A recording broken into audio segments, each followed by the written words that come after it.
This content is for kids. It's not for kids. Isn't that what I said? No, it's not for kids. If you are 13 years or younger, this is not for you. Do I have to kill somebody in order to actually make that point across? No, man, you don't have to kill Wait no a one. second. No. When we return to our planet, the High Court may well sentence you to torture. He likes movies, we like movies. Septum Sin versus the world. Septum Sin versus the world. Septum Sin versus the world. Septum Sin versus the world. I'd buy that for $1. Hi. Hello there out there in entertainment land. We are about to start the podcast of a generation. What generation that is, we're not certain. But you are, because you are listening to this week's Vlogcast. Today on the Vlogcast, we have quite a fun array of things to cover, and the main thing, of course, being the Oscar nominees and our predictions. We do this every year, and this is our first year deciding to kind of shove the content over onto the Vlogcast. But Shoving it. I don't really feel like it's a huge loss one way or the other. It's something that you most likely are listening to anyway. So, of course, get your little piece of paper and pen out, because I'm sure there's lots of prediction parties, and you can actually take our predictions and you're going to be able to run with them, and you're going to win with these predictions. Yes, indeed. But we're going to go a couple steps further than that. So, one, we're going to look at who will likely win for each of us, and we each have different methods. Me, I have gone over 30 to 40 different sites, vlogs, and so on, to try and just utilize the wisdom of the internet in order to see who will win. This is my traditional thing. Those of you who have been with us for a while, this is my third year running on this. And I've done reasonably well, except for last year's Best Picture, which no one could have predicted. well, my wife. No one else. But then, of course, we'll go on to who we think should win in this particular race. Mm-hmm. And then finally, because we all like to indulge in a little fantasy here and there, what film of 2019, and yes, ones that qualify, I'm playing the game correctly this time, should be up and win this time around. Of course, we have a couple other fun things that we can go over, but it all depends on how long our predictions take. So we better dive on in. We're going to take the format of running through each category like we did before, but this time we'll talk about which ones we've seen, which ones we intend to see before the Oscars, and how we're going to go about it. So, why don't I start us off with Best International Feature? Of course, if you want to know more about how we think about International Feature, you should check out our last week's list of top 10 Oscar flubs. Yes. Oscar, you broke this category. Changing the title does not mean you fixed it. So the first one is Corpus Christi. We're going to kind of go back and forth, a little ping pong here. I really don't have good options to find Corpus Christi. I don't know much about it, and It's a Polish film, isn't it? Well, you probably know more than I do. Then, have you seen it yet? No, I have not. Do you intend to see it before the Oscar? Well, okay. Do you think you will see it before the Oscars? I think it's unlikely. Well, we'll move on then. Next is Honeyland. Well, I have not seen Honeyland. North Macedonia. It is one that has some fame for it being nominated in 2 different categories, and it is fairly cheap on Amazon Prime, so I do intend to try and watch it sometime this week when I scrape together $5. I believe it's on Hulu, so I might be able to watch it, but I'm still holding out the hope of a physical copy from the library. It's a very slim hope. I have to check Hulu. Last time I do. checked, it wasn't on there. Well, it was the only one I found when I looked, but I didn't look very hard, so I hope it's still there, because I want to see. I want to see. All right, the last one that neither of us have seen probably Is a French film. is a French film. I normally play the clip, but I'm not going to since this is a podcast. But they did another rendition of Les Miserables and a French rendition, which I think is the most appropriate because it seems they all want to talk in English accents because that's how the French talk, in English accents. Yes. But Do you think I have this outrageous accent, you silly king? I haven't seen it, and I can't find a lot of mention of it. So it's very unlikely I'll be able to catch it before the Oscars. How about you? You might have seen more mention of it. You're a little bit better into I've this. seen a little bit of mention of it, and in fact, I saw more mention of the film Portrait of a Lady on Fire. If you watch the Golden Globes, you see that both films were nominated, but because this category is broken, France could only submit one. But I'm interested, but I don't think I'll be able to track it down in time. So now we got two that I know we both have seen. Yes. Which is, first one is Pain and Glory, which I believe is what, Spain? Yes. So, Pain and Glory, of course, is Almodovar and Antonio Banderas, and a rather poignant piece about an individual, aging director, and his coping with life not being so kind to him. It is a very poignant piece, very well acted. I really enjoyed my viewing of it, and it does have a strong pull, in my opinion. What are your thoughts on it? Excellent film, excellent film. Antonio did a phenomenal job, the acting overall. Currently number 27 on my list of 53 films for the year. And likely very different from Pain and Gain, which I keep mixing it up with. Have you seen Pain and Gain? I don't think I have, no. Darn, I need to get... I just don't want to watch it. But I want to get somebody who's seen it to tell me if it is anything like this particular film.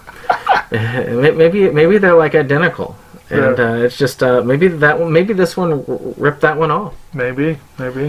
So the last one, of course, being Parasite, which you got to see in theaters. I saw on hard copy, which if you watch our pickups, you get to see. Is that show still on? Which one? Hard copy. Well, that'd be odd if it was on there. But this is one about a family of con artists who who all end up trying to con out this rich family by working for them. And there's a bit of an issue that comes up later on. Again, trying not to spoil the plot, but excellent acting, excellent writing, excellent directing. This is an excellent film all the way around, and is nominated on multiple occasions. This is definitely not the last time you will hear this film. Basically, it's a satire about class divisions, and very timely. And yes, that has been watched. So 2 in this category is not bad for pre-Oscar viewing. Not too bad. It's been hard to get a lot of these here. So I'm going to use this because I got to be able to find mine, because this is we're looking at our stuff on IMDb, and I took my list from the other. So my first one is, who do I think is going to win? Yep. Parasite. Yeah. I have not seen any mention of anything else winning. Maybe Pain and Glory, but likely Parasite. My guess from what I've seen is that Pain and Glory is an outside contender. Honeyland could be a shocking win, but Parasite is the odds-on favorite. There's no question. So I take it that's your pick for what you think is going to win? Yeah. So now what do I think should win? Also, Parasite. Oh, yeah. You also in agreement? Oh, yeah. And then finally, my fantasy win. Actually, this is odd. This is a very odd thing where I've got 3 same. Parasite. Again, I really don't feel like there was a better one. I honestly don't know if it would have been considered eligible given the weird, wonky rules for this category.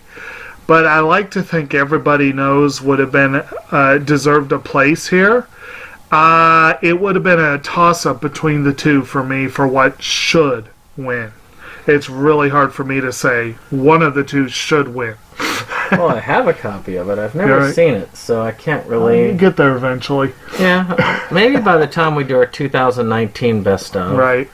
Well, I guess you get the next category. All right, we got live action short. So, we have Brotherhood, nominees Mariam Jabur and Maria Gracia Turjan. We have have you seen that yet? I have not, but I know where you can find it. Where can you find it? You can find it on YouTube without subtitles. Oh. That doesn't help me any. It doesn't help me either. But if you speak Arabic, yeah, you can watch this on YouTube. All right. Nefta Football Club nominees Vespia and Damien Megerbi. You've seen this one, right? I have seen this. Yeah, and I have also seen it. Go ahead and give us a little plot. This was, I believe, was also on YouTube, if I remember correctly. I can't really say what the plot is. I don't remember. There were like kids, and there was soccer or football. Yes. And there was a donkey. So, essentially, this is what I got from it. This is about these two brothers, and they're poor, and they're just playing around, and they find this stash of drugs. And so they load the drugs, and it's kind of funny, actually, because apparently what they did is that the drug dealers trained this mule to listen to music, and when they hear the song, it takes a path, but the drug dealer neglected to give it the right song. And so it didn't follow the right path. So they end up taking the drugs with. And since this is a hard one it's not a hard one to see, I'm not going to spoil the ending, but it does have to do with soccer. So check that out. It is a fun one. It's a funny one, and I love the ending. It frustrated me, but also made me laugh at the same time. Obviously got more out of it than I did. Yeah. Next up, Saria, nominees Brian Buckley and Matt Lefebvre. I have not seen this one. Have you? Nope. Okay. Next up, The Neighbor's Window, which was on YouTube, and I have seen this. Nominee Marshall Curry. And this one, essentially, you have this couple who have kids, and they're kind of, at the beginning of the movie, she's about to have another one, and they're kind of entered into that sort of bored general malaise of marriage. And then across the street, they see neighbors have moved in and are not very shy and don't cover their windows. And, of course, the wife starts accusing the husband of looking at the couple, but she is hooked. Oh, they're both as fascinated. They're both fascinated. And it does have a very strange and poignant conclusion. Oh, yeah. And apparently it was based on an actual story, too. But I thought it was very interesting. It was a little frustrating, but entertaining. I have to admit, though, I was thinking about the Friends with their obsession with ugly naked guy. Yeah. That's what it reminded me of. It reminded me of Rear Window. That too, yes. But, I thought it was well done. Yes. It's a good one. And then we have Une Sor, which I believe means a sister. Une sœur. Une sœur, yeah. You see, Wait, you know better for than once, I do. I'm actually correcting For you. once, yes. Usually I correct your French, which I find strange. Delphine Gerard. Yes, go for it. I don't know anything about This it. one was also on YouTube, I think. Is it? I can't remember. It Without was. subs? No, it has. Oh, I'll have and to look it up. It's actually a very intense one Ah. about this 911. Well, it's not 911 over there, but essentially 911 operator. As she's walking this woman who is with this really abusive, aggressive man, and they're speeding down the highway on this car, and they're working towards talking it down so that they can actually catch the car and save her life. It's quite exciting. Has a dangerous feel to it. It is. It definitely keeps you on your toes. Okay. So I guess we'll go ahead and have you start us off with what you think is going to win this Okay. category. Well, to be honest, you don't hear a lot about what people think about the short films. No, you don't. You really don't. And it really could go any which way. Based on the limited information I have about these, I'm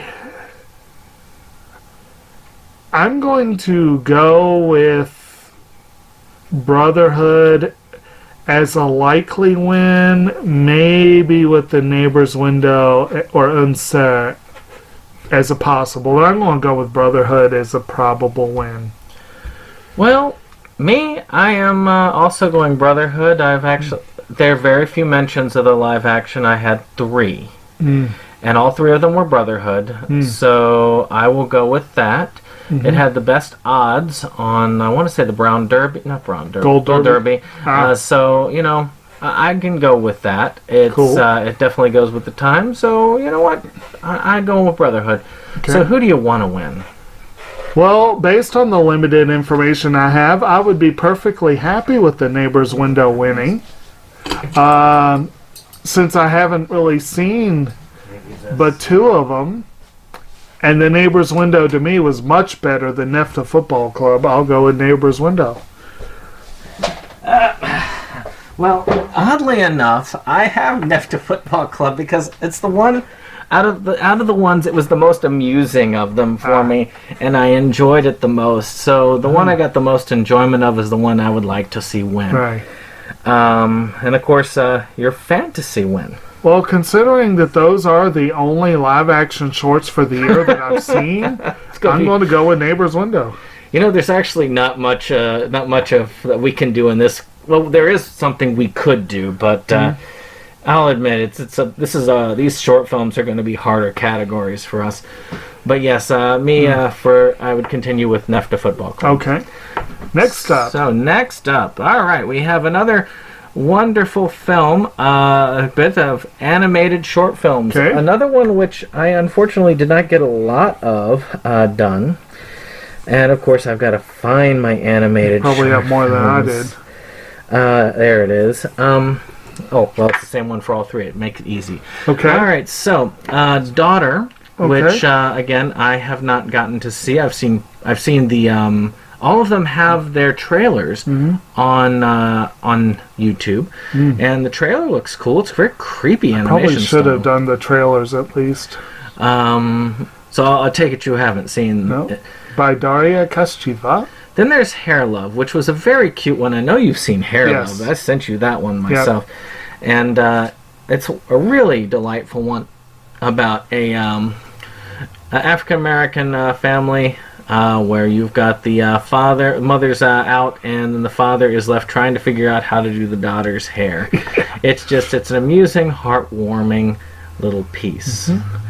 Then, of course, you have Pixar's entry, Kit Bull, which is on Disney Plus, and I don't know if it's on any. Maybe it'll be included with Frozen 2. I don't know. No. It should have been included with Toy Story 4. I don't like where they're going with this, but it's essentially about a kitten and a pit bull that form an unlikely friendship. Nice. Have you gotten to see that? No. Nope. Oh, well. I don't have Disney Plus. Very amusing little one. It's cute, as you would expect from something called Kit Bull. Then Memorable, which is looks like a French one. So that's all I know about that one. Do you know anything more about that one? Nope. Then Sister, which also looked like a creepy art style, but I also have not seen. Now this one I have heard about. Oh, And good. apparently it's the nominee is Siki Song. She apparently was the younger child during China's one-child rule. She had an older brother. And the film, if I remember correctly, was a imagining of what life would have been like.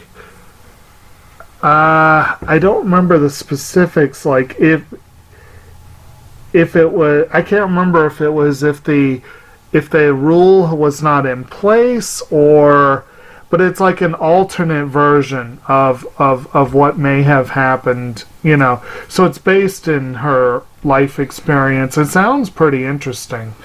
So I guess I'll go with my prediction. Okay. My prediction is Hair Love. It's the one that's talked about the most, and I've heard it mentioned not just the original 3 times where I'm at, but I've heard it mentioned in quite a few other places as well.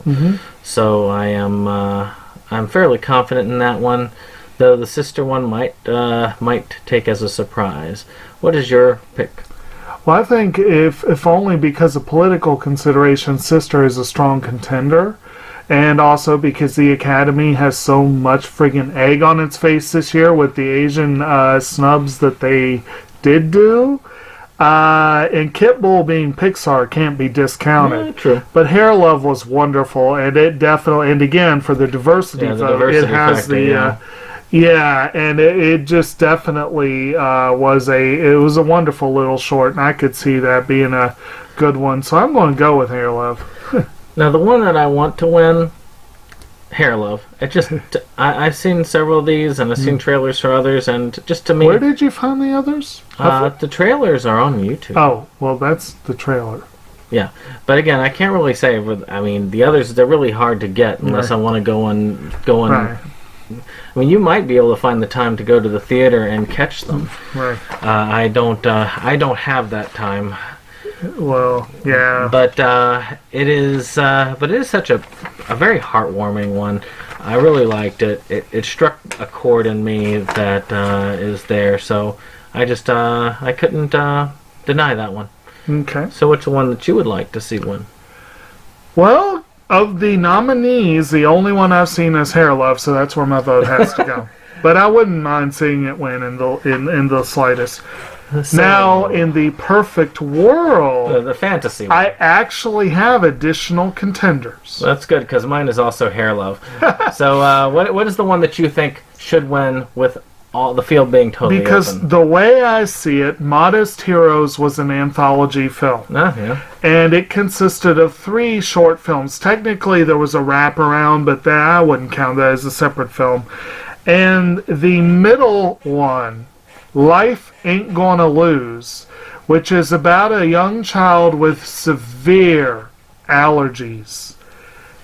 It was wonderful. It was a phenomenal film, and I find it absolutely atrocious that none of these films were in the Oscar race, because whether you wanted to do Modest Heroes as one piece, as an animated feature, or do each of these individually, either Life Ain't Gonna Lose or Kanini and Kanino should have had a nomination for animated short. There are no two ways about it. That collection got gypped. And Life Ain't Gonna Lose, as much as I loved Hair Love, it wasn't even quite on the same level. So, yeah. So now we're going to get to a category where I think both of us have seen all of the... Yes. Or should have seen all of them. Yes, I have. So, take it away. Okay, animated feature. Once again, Modest Heroes might have been a contender here, if you counted it as one. So we have How to Train Your Dragon. Did I say sound like it's a drain? Oh, well, either way. No wonder it's the Hidden World. How to Train Your Dragon, The Hidden World. Nominees Dean DeBlois, how do you say that? Whatever. Bradford Lewis and Bonnie Arnold. Japadu Moncour, I probably butchered that. Or I Lost My Body, by Jeremy Clapin and Marc du Pontevis. Klaus, by Sergio Pablos, Ginkgo Koto, and Marissa Roman. Missing Link, nominees Chris Butler, Ariane Suttner, and Travis Knight. And Toy Story 4, nominees Josh Cooley, Mark Nielsen, and Jonas Rivera. Well, tell us about each one of these here so we can go through. Well, these are all available, although 2 of them are on Netflix. But the other 3 can be easily rented or bought or checked out. They're actually, I believe all 3 of them at the library currently have no wait list, so they're pretty easy to get. I personally thought they were all excellent films. They really were all excellent. We don't have any boss babies in this batch, luckily. I mean, no, each one has its strengths. I mean, Right. How to Train Your Dragon is the end of a trilogy, Right. where it shows the characters actually dealing with, the fact that they have these dragons to themselves, Right. and whether the dragons are better off with them or in the wild. Right. That's a very good concept and quite a solid ender. And speaking of good concepts, I Lost My Body. We joked Ooh. it was the origin story for Thing, but but it was a weird ass French love story that was about this dude who his parents are killed in a crash when he was a kid, and he goes to live with a very distant relation. Not, I don't mean in terms of but just the way he behaves. My God, the guy was distant. And so this kid grows up kind of neglected and not, his early promise is squandered, and he becomes a pizza delivery guy, and he sucks at his job. And one night he meets over the intercom a young lady who kind of takes pity on him, but also they strike up a really good conversation over the intercom. And then all along, though, you've been seeing these images. The story starts with this kid laying on the floor, beat up and bloodied and looking like he's dying. And then you cut to a medical facility where this hand breaks out of a fridge and starts on an adventure. So you have this adventure of the hand interspersed with scenes from this kid's life. And it is very unique. It is a very unique film. It's very unusual. I liked it a lot. Very rough-hewn art style. Yeah.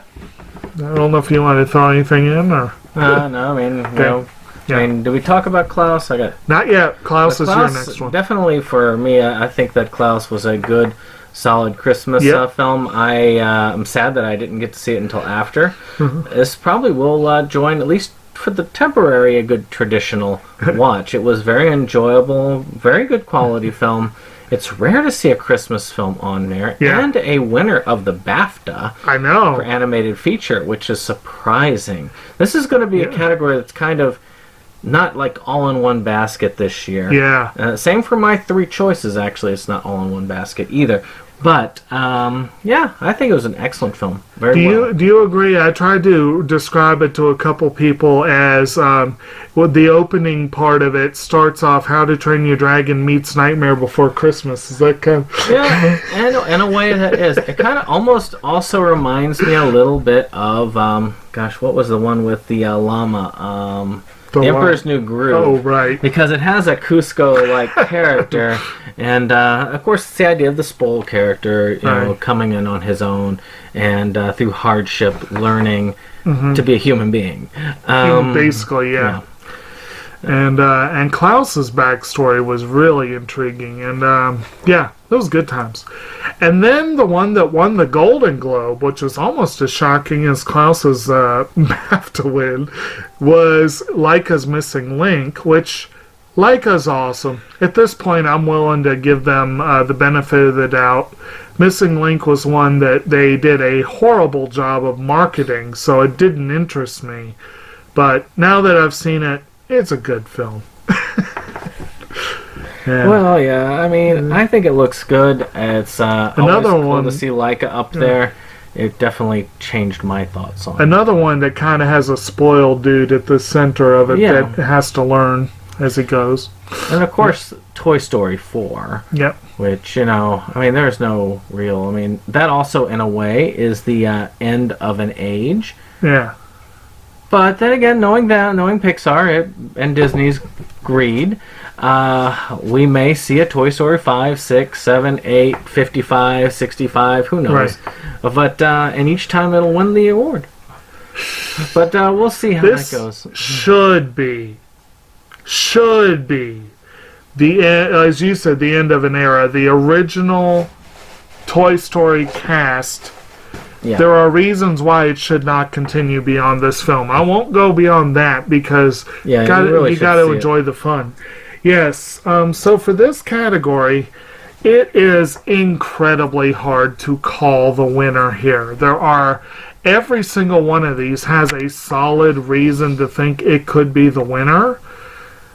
But to be honest, I have a feeling that the Oscars are going to be kind of boring this year, and the boring choice would be Toy Story 4. So that's the one I'm going to call. Doing my research, there was only one film, oddly enough, that people chose, and that was Toy Story 4. Right. It was surprising. But that is my choice of what I think will win. Right. So what do you think should win? Now this one's much harder for me to call because most of the nominees were very close to each other in my estimation. And it's really hard for me to say which one should win. And of the nominees, I really want to go with either How to Train Your Dragon or I Lost My Body. But honestly, Toy Story 4 was the one I rated higher than any of the others. So that will be my pick. See, for me, it was between Missing Link and How to Train Your Dragon. How to Train Your Dragon was more for that amusement factor because the original one was beaten out by Toy Story 3, and it really was the one that people were looking at as a big one to win. Right. But Missing Link won the Golden Globe. It's a solid film, and it's a fairly original story overall. And I got to give it to the original story over a adapted. I really consider all the Toy Story films past one adapted screenplays. And Leica hasn't won yet, have they? I don't know. Did they win for Coraline?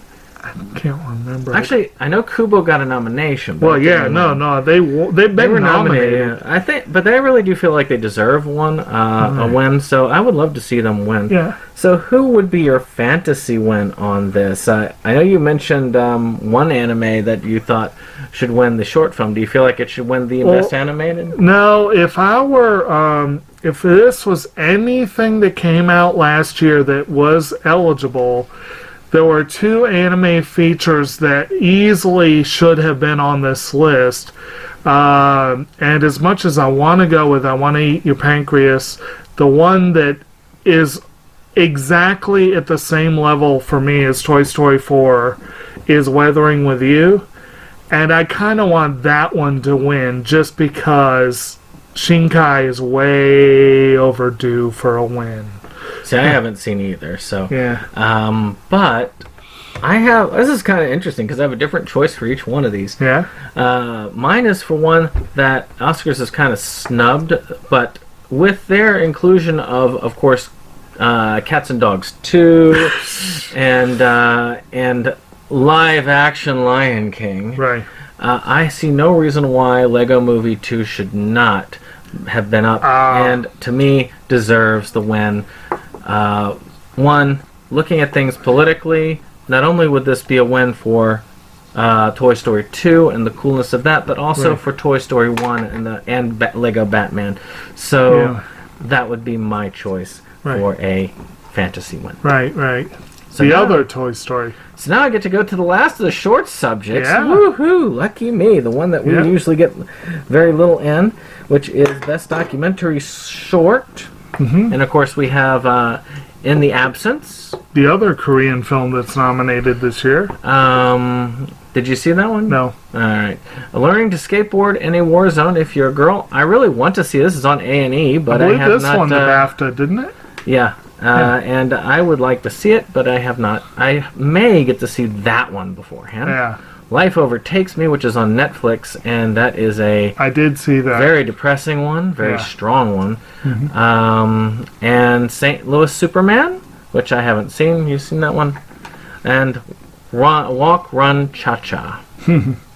So, I guess going up to the top, we don't really know much about Absence. Learning to skateboard in a war zone if you're a girl. It sounds like a very fun and powerful piece. Right. If Life Overtakes Me was a very powerful piece about individuals, Syrian refugees, I believe, who were in Switzerland, was it? Sweden. And they were going into these comas. What they were calling resignation syndrome, apparently. It was just a very powerful. And then, of course, I don't know much about... What do you know about the other two? I really don't know a lot. So, I guess, who do you feel... Actually, no. I should start with me, then. I think that learning to skateboard in a war zone, if your girl is going to win, it seems to have the most buzz about it. It's already won awards. I think it's got the best chance. What do you think is going to win? I think that has a very strong possibility. Looking at the cover art here, and given the title and everything, St. Louis Superman seems like it might be a good possibility, but I'm really thinking the learning to skateboard in a war zone, being a BAFTA winner, being one that looks like it might have sort of a female empowerment sort of message. I think that's going to be a strong contender, and I'll go with that. So, of course, the one I think should win, well, I don't know. I've not seen any of them, so I'm going with Life Overtakes Me because... You didn't see that yet? No, I'm saying I haven't seen any about that one. So Life Overtakes Me has got to be the my choice for that one because it's the only documentary short I've seen this year. Same here. And the only one I've seen in that category, so that's the only one I'm going to pick on that. So I'll pick that for should win, and I guess ideally should win. There we go. Actually, yeah, that's my fantasy win as well. And thank you, Kat, for laying on my paperwork. Fu has been very, very helpful for us at the moment. Well, I will let you go to the actual feature. So, documentary feature. We have American Factory nominees Stephen Bogner, Julia Reichert, and Jeff Reichert. For Sama, nominees Wad El-Khatib and Edward Watts. The Cave, nominees Faris Fayyad, Christine Barford, and Sigrid Dagjar. Honeyland, nominees Jomir Stefanov, Tamara Kotevska, and Hatanas Georgiev. And The Edge of Democracy, nominees Petra Costa, Joanna Natasagara, Shane Boris, and Tiago Pavan. Did you get The Cave? I did. Okay. I do know that American Factory and Edge of Democracy are both on Netflix, and I've watched both of them. We've talked already about availability on Honeyland, and For Sama will be available soon, but I'm not sure if it will be in time for the show. I've seen it. It's on Prime. Oh, is it? And it is included with Prime. Okay. And it's quite a powerful piece. It's a story about a group that is in the Syria refugee. Well, not refugee. Actually, they're actually in the Civil War. And it takes place in the capital, in this capital city. And when the city where all the fighting was taking place, the big ones, and it was very powerful. It started from the very beginning of the revolution and up until it was kind of broken at the end. And it's a very powerful piece. For Sama, of course, is her child that was born during this conflict, and just in general, because the husband and wife, it's a reporter and a doctor, and it also sheds a different light when you're talking about the people in the region, because Americans have a very stereotypical view. They all look at them, well, they're all terrorists in that region, and that's not even the case. And you get to see this. You get to see these people as human beings. It's a poignant piece, very wonderful. If you wanted to, you could rent The Cave for $15. But I don't want to rent The Cave for $15. That's expensive for one that's only up for one. Right. But you can rent that on Amazon for $15. And as we've said before about Honeyland. Right. Did you want to talk about American Factory? Sure. And American Factory, of course, is it takes place in Dayton, Ohio. And a former GM plant was bought, refurbished, and reopened as a glassmaking plant by a Chinese conglomerate. Oh man, what was their name again? I can't remember. I should remember. But at any rate, so this big Chinese company comes in, big promises, a big excitement. Everyone's all excited and ready. A lot of the people who lost their jobs were able to become re-employed, and so it was initially a wonderful thing for Dayton. But then we find out that the American way of business and the Chinese way of business are a little different. Well, one could say that And, we're trying to adapt to that and change things to that way of business. There were a lot of attempts to bridge the gap. The movie basically follows a number of people from those opening days onward. It's not a particularly happy ending in a lot of cases, and it is kind of a difficult film to watch, but it is well put together, and I was impressed by it. I thought it had a good message, and it's a very timely message as well. We didn't really say much about Honeyland, but that's about beekeepers, but also about preserving traditional ways of life and that sort of thing, which always is a I'll nice... probably end up seeing it before things get too... And then, of course, The Edge of Democracy chronicles Brazil's brief flirtation with democratic ideals during the last couple decades. They came out of the long period of dictatorship and found themselves kind of embroiled in a less than ideal situation.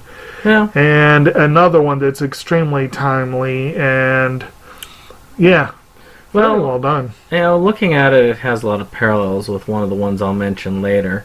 But what about... so what is your pick for who you think is going to win? This is kind of tricky, but I would say that it's probably going to go political, because it often does in this category. It often doesn't. I mean, actually, I was going to say Free Solo was not political. Yeah, so if they don't go super political, Honeyland could be an option, but I'm thinking that it's between For Sama, American Factory, and Edge of Democracy. And I'm going to probably go with American Factory. I think that's the strongest contender, likely. According to what people are saying online and on Oscar sites and reputable sites, Right. American Factory is the one that is the favorite at this time. Though, to me, if I was to look at it like that, For Sama would be up close second. Right. But American Factory definitely. But Honeyland does have 2 nominations this year, which is kind of fun. And national feature, Right. and this. So, what do you think should win? Well, I've only seen 2 of them. And honestly, while I love the timeliness of Edge of Democracy, and it would be a great way for Hollywood to thumb their nose at Washington, and I think they might do that for that reason. In all honesty, I thought American Factory was the better made film, so that's the one I'm going to go with. Yeah, I mean, American Factory hit me on a personal level. My family has a lot of union roots, and this really does show reasons why unions are important. Of course, if you don't believe in unions, you probably would look at the workers as the bad guys and the owners as the good guys, which I could see. If you really want to look at it, you could, if you were looking at it from that lens, look at the workers as these, these greedy, self-entitled people. Well, the movie does do a pretty good job of showing both sides. Yeah, it does show both sides. So you could, if you are on the opposite side, if you are in the right to work for less concept, it is there. So American Factory is definitely my choice for what I would like to see win. So what would be your fantasy documentary? Now, I've actually seen a couple of additional documentaries this year. In fact, I've seen several additional documentaries this year. And of the bunch, the one that easily was better than either of the nominated ones I saw was Apollo 11. That was just an incredible documentary. It was.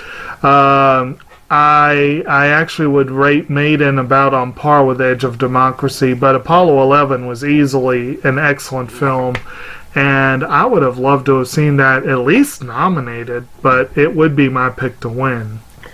So for me, it would go to a movie called The Great Hack, also on Netflix if you want to see it. It was on the short list, and it shows you how they can use Facebook, which is one. Well, actually, I was backing off beforehand, but one reason why I've been backing off of Facebook is the use of Facebook to manipulate and ways that it helped to actually swing the both the Brexit and the 2016 election. So to me, that one was the most powerful message, but unfortunately not present. Right. All right. So it's my turn, I guess? Yep. All right. Best achievement in visual effects. I've seen all of these. Yeah, I think... let's see here. I have also seen all of those. Oh, so you did see Lion King. Unfortunately. But visual effects wise, it is a solid contender. Yes. So, alright. So let's see here. Yeah, I figured I would have the same three. So, 1917, Yam Rocheron, Greg Butler, Dominic Toohey, Avengers Endgame, Dan DeLue, Russell Earl, Matt Aitken, Daniel Sudik, Star Wars Episode 9, The Rise of Skywalker, Neil Scanlon, Patrick Tabak, Dominic Tuhoy. Okay, we're back up again. And Roger Guille. The Irishman, Pablo Hellman. Leonardo Estebacorena. Nelson Sepulveda. Stefan Grabi. And Lion King. Robert Legato, Adam Valdez, Andrew R. Jones, Elliot Newman.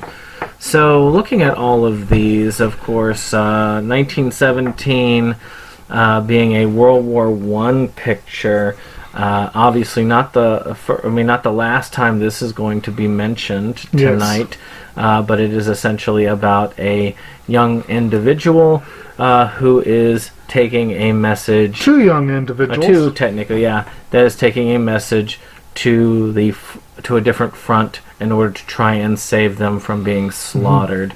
It is an amazing tour de force and visually spectacular. We'll pass it over to In-Game for your summary here. Alright, so Avengers Endgame was one long fan service fest to end off basically 12, 13 years, 14 years. My math is off. 11 years. Well, I can't count. I can't math. Ending the phase one, first phase. I guess technically the first section of the MCU, and it's the second half of the film. Started with Infinity War. And it's a wonderful film that gets way too fan servicey for its own good and has plot holes you could drive trucks through. But it's still a hell of a lot of fun. And it brings everyone together for one last big bash. And it is pretty, effects-wise, it is pretty stunning. So I'm going to skip on this one because I actually have not seen the new Star Wars. Oh. But I will it's Star Wars. The Irishman, and then I'll head back to you for that one. Okay. But The Irishman is a film with, it's a Scorsese gangster film. Yeah. That's essentially what it is. The only difference is it deals with a lot of aging and old age effects, which is something I guess you could say is a newer. It's a retrospective gangster film, yeah. And they do a lot of cool stuff with the aging effects, which is why this is up for its piece. Right. And of course, like I said, Star Wars is the end of the so-called Skywalker saga. It's the visually, it is an incredibly impressive film. Otherwise, less so, but it definitely is, like I said, visually impressive. And of course, the live-action Lion King. You couldn't see me do the quoting marks. Yes, live action is an animated to look very realistic, and it does. Almost shot for shot. And I watched both of them kind of back to back, and there are many scenes that are shot for shot. Yes. Many scenes. And in my opinion, and I might be offending some people, an inferior version to the original. Because there are people who do believe that this is the superior. It does some things nicely that were not done before or were done slightly better this time, but it does many things less. They do grab the soullessness of the animals with their expressions. Yes. But definitely a visual masterpiece to be sure. Right. So, down to who we think is going to win. Right. I think it'll go to Avengers Endgame. It'll be a one. All the Avengers films have been amazing films, and this will end cap it pretty well. So I do think that that's where it's going to go. It seems to be where all of the other people are pointing. So there we go. I'm actually then going to break from the tradition because my gut feeling is that the Academy hates comic book films. They're going to give a lot of awards to Joker, and they'll feel like we don't need to give awards to 2 films. And no, we don't want the MCU to catch up to Suicide Squad for total number of Oscars won. So, and also I think so many people have gone on and on and on and on and on ad nauseum about the visual effects in The Irishman. I honestly think The Irishman will get it as part of a mini sweep, or 1917 will get it as part of a sweep. It's one of the two. No. So I'm going to say Irishman is the most likely, though. So, for the one I want to win, also Avengers, because I want to see it win. Yes. And it does have the chops to back that up. I want Avengers to win because I want the MCU to not have fewer Oscars than Suicide Squad. And I do think it has phenomenal visual effects. I'd be perfectly happy with 1917 winning, but I want Avengers to win. Fantasy win, Avengers Endgame. Again, I want to see this thing winning. No. Alita Battle Angel, it got robbed in this category. It got robbed in this category. As the visual effects people decided this week when they awarded it their top prize, Alita Battle Angel should have had the Lion King slot here. Actually, honestly, I was more impressed by the visual effects in Lion King than I was in The Irishman, so I don't know. Maybe either or, but it should have been in there. So, we have sound editing. And our nominees. 1917 nominees Oliver Tarney and Rachel Tate. Ford v. Ferrari nominee Donald Sylvester. Joker nominee Alan Robert Murray. Once Upon a Time in Hollywood nominee Wiley Stateman. Star Wars Episode 9, The Rise of Skywalker, nominees Matthew Wood and David Accord. You've seen all of them. I've seen all. That's 2 categories in a row. I've seen all but one. Yeah. Oh, yeah, Star Wars. Honestly, it's kind of hard for... Well, actually, we have a couple new ones into the bunch here. We were just talking about Joker. Joker, of course, being the... Todd Phillips' entry into comic book legend, if you will, an alternate reality version of the origin of the Joker. Features a sad sack would-be comedian named Arthur Fleck, who learns that violence can be freeing, which is a message that was very controversial for them. Yes. Did you want to tackle one of those two? Of course, you saw Joker in theaters, yes. Right? I saw it on Blu-ray on my 4K, which is not close, but not quite. Right. Of course, we both saw 1917 in theaters. Yes.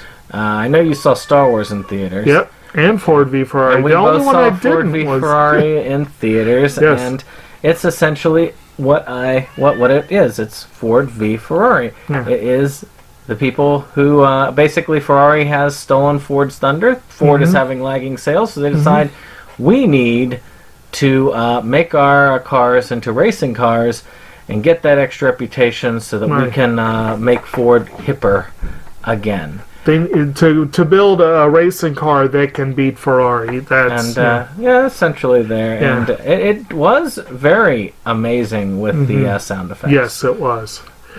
Well, then of course, Once Upon a Time in Hollywood was We both saw that. Quentin on Blu-ray. Tarantino's love letter to late '60s Hollywood. A revisionist take on history. It does really do a great job with all the period trappings, including the sound. So I've got no complaints there. It's really kind of hard to say. I'm surprised Star Wars is only up for one of the sound awards. That is strange.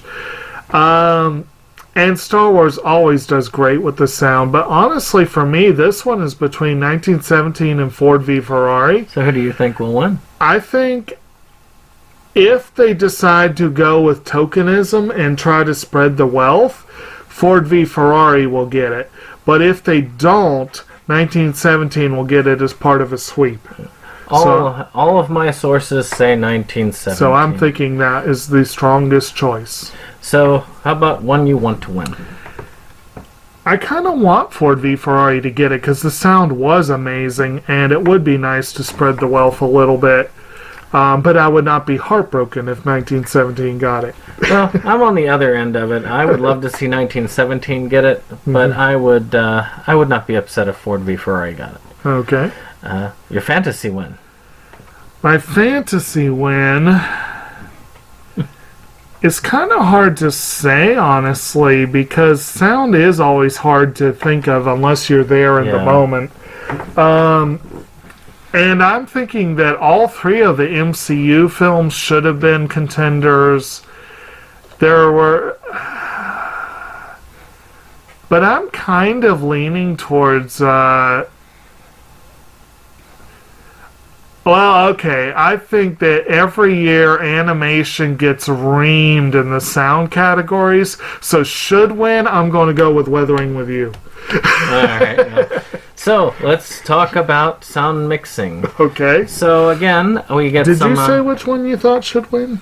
Oh, my fantasy one? Yeah. 1917. Okay.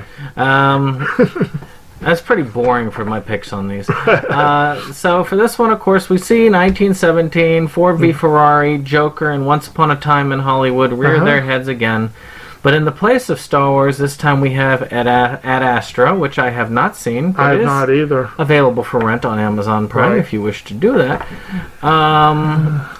And do you have anything to say about Ad Astra that you know about? Well, I know that it's supposed to be really good. I've heard people say... I have one particular patron at the library who raved about the cinematography and Brad Pitt's performance, and she said that the film was just incredible.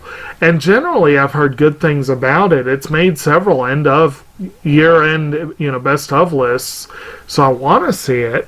And being set in space, it makes sense that it would be up for a sound award.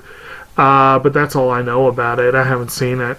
So my predicted win is going to be the same one that, again, Yeah. all fingers point to 1917. Yeah. So Now, this is the category that comes closest to my best use of music in film. They did that with Baby Driver. So I kind of want to see it go to Once Upon a Time in Hollywood or Joker, which had phenomenal soundtracks. But I'm going to go with 1917 as the likely winner. so what do you want to win? Me, it's 1917. I'm going to go with 1917. Again, I've stated my reasons Going all for Weathering this. with You for fantasy one? I'll actually go with I Want to Eat Your Pancreas because I like the music better. They did have some great songs. I'm boring. I'm going with 1917. Okay. Just all across. So now you get But a fun one. I am serious. Animation should do much more in sound than they do. So you got a fun one this year. I've heard all of these. Actually, along those lines, sound mixing. Okay, Rocket Man was one that got That's a snubbed in possibility, there. yeah. You know. But anyway, so original song. Speaking of Rocket Man. You've heard all of Okay. these now too, I'm sure. Oh no, I meant you to can- and you I can look 'em forgot. up. Yeah, I meant to and I forgot. So I've heard the three that I've seen the films. Okay, so we have Breakthrough by Diane Warren. I'm Standing With You by Diane Warren from the film Breakthrough. Whoa. Into the Unknown by Kristen Anderson Lopez and Robert Lopez from Frozen 2. Stand Up by Cynthia Erivo and Joshua Brian Campbell from Harriet. Very good one. I'm Gonna Love Me Again by Elton John and Bernie Taupin from Rocket Man. And I Can't Let You Throw Yourself Away by Randy Newman from Toy Story 4. Now, I have seen three of these. I have not yet seen Breakthrough or Frozen 2. Same here. And you said you did listen to them, though? I've listened to all of them. Okay. Were they pretty cool songs? Yeah, Breakthrough was a good song. I can see why. Not Break. Darn it! I'm Standing With You is a good song. I can Right. see why it was there. Into the Unknown, I really feel was a stretch. They really wanted to do another Let It Go, but it's Right. just Frozen 2 is just not. It's not Frozen, and neither is the soundtrack. Right. So, no, I don't really feel like Into the Unknown has that level. Right. But yeah, that's just to add to those. No, I really love the other one. Well, I can't really say I'm holding off a cat, trying to get on my keyboard. I Can't Let You Throw Yourself Away. I'm sorry, Randy Newman. It's good, but I don't know. Right. And your thoughts on the others? Well, I mean, Stand Up from Harriet is interesting in that Cynthia Erivo is a nominee for both actress and original song, which is an extreme rarity, and that is pretty awesome that happened. And it is a very powerful song. It's very well done. It sounds great. They play it over the end credits, and kind of an inspiring sort of song. And then, of course, I'm Gonna Love Me Again from Rocket Man. It's token nod. Should have been up for more. But honestly, I don't remember the song very, very well. Do you remember it well? It was a great song. Had a lot of energy to it. Good deal. So, what do you think will win? Well, will win Yes. is actually, I think, a toss-up between Stand Up and I'm Gonna Love Me Again. And I think the Academy might be annoyed at Elton John's trash-talking Lion King, and they might want to go the diversity route. So that gives Stand Up the edge, I think. So yeah, all fingers point to I'm Gonna Love Me Again. I want to say it's already won some awards. Yeah, it has. And it is a really good song. It angers me that this is its only nod for Rocket Man. Yeah. Rocket Man deserved a lot more than that. So what do you think should win in this category? That's kind of a hard call because I Can't Let You Throw Yourself no, Away? no. The one that I remember the most was Stand Up. But again, I really think that Rocket Man deserved better. I would be happy with either one of those two winning. As long as it's one of those two, I can't really call which one should win. I'm going to go with I'm Going to Love Me Again from Rocket Man for what I think should win. Okay. Now, what is your fantasy win? I know you listen to a lot of music from movies. Yes, and this one I actually do have a couple that I would want to throw forward as I would have loved to see the Four Seasons or Fanfare from I Want to Eat Your Pancreas or A Shot of Soju from Parasite. I would have loved to have seen any of those nominated, and I would vote for them if they were in. But the one that actually made the short list, that it kind of freaking pisses me off, did not get nominated, I really, really, really, really think High Above the Water from Toni Morrison to Pieces I Am should be the winner in this category, and it wasn't even nominated. It is a great song. To me, it's for So one that was a musical film that really should have, that was ignored, which was Lego Movie 2. Oh! And I think Not Evil should have gotten you're this win. right. I can't believe I forgot. I Didn't even get on the short list. I can't believe I forgot that. Okay, of the shortlisted songs, High Above the Water, but no, Not Evil should have won. Not Evil. I'm so pissed that I was that surprised one. you didn't get mentioned. I was like, you must have forgotten to mention that. I one. knew you would forgot have it. mentioned Yes. Oh man, because the film got overlooked, man. Yes. It's just. I wanted to see a YouTube star nominated for an Oscar because John LaJoie just it would have been so great. Well, my three choices are actually going to be very different For this original one, score? For original score. I've actually seen all So these, I have seen all but one. and we have two new ones into the mix. So 1917, Mm-hmm. Joker, Star Wars, which I know you love, the John Williams, and I know it's going to be. I won't get started on it this time. I know that's the one that you want to win, obviously. But No. our newer ones are Little Women and Marriage Story. And I'll start off by Little Women, which I saw in theaters.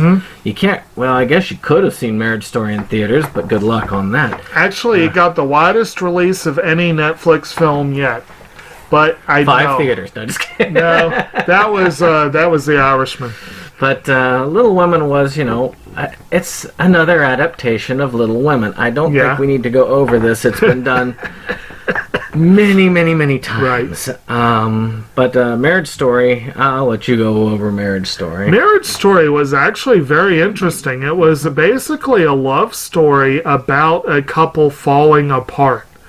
And it's about divorce, but it's really they really are great friends, and that does make it a much less painful film than it could have been. It's actually fairly entertaining for a Noah Baumbach film. But so basically, and we definitely want to call out the individuals who are nominated. Go for it. John Williams for Star Wars, Randy Newman for Marriage Story, Alexander Desplat for Little Women, Hildur Guðnadóttir for Joker, and Thomas Newman, Randy's cousin, for 1917.